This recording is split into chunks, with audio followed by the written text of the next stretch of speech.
এটা আমি সাহস না, আমি বলব যে দুঃসাহস মানে আমার তরফ থেকে ছিল। সেটা কারণটা হচ্ছে যে মানে আমার বাবা এয়ারফোর্সে ছিলেন এবং আমি সারা জীবন শাহীন স্কুলে, শাহীন কলেজে এবং আমার জন্ম সিএমএইচে এবং বাংলাদেশ বিমান বাহিনী মানে বিএএফ শাহীন স্কুলে আমি পড়াশোনা করেছি। সো সেই জায়গা থেকে আমি একটা কথা বলেছিলাম, অনেক মানে আসলে তো অনেক খারাপ লাগা কাজ করছিল।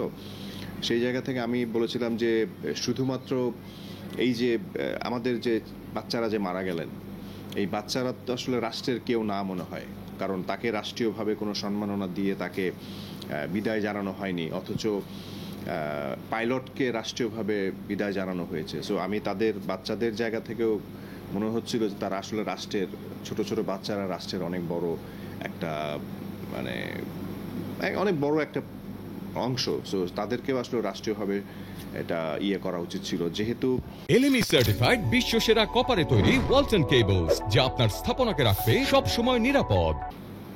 একই ঘটনা এবং একই ঘটনায় যেহেতু বাংলাদেশ বিমানের একটা প্লেন ক্র্যাশ করেছে এবং সেটা উইদাউট এনি রিজন, এবং সেই রিজনটা কি সেটা তো আসলে জানি না, বাট এখানে ক্র্যাশটা করেছে বেসিক্যালি স্কুলে। সো তাদেরকে আসলে আমার মনে হয় যে এই পাইলটের আগে তাদেরকে রাষ্ট্রীয় সম্মাননা দেওয়া উচিত ছিল, এবং সেটা আমি এখনও তাই মনে হয় যে এটা আসলে ঠিক হয়নি।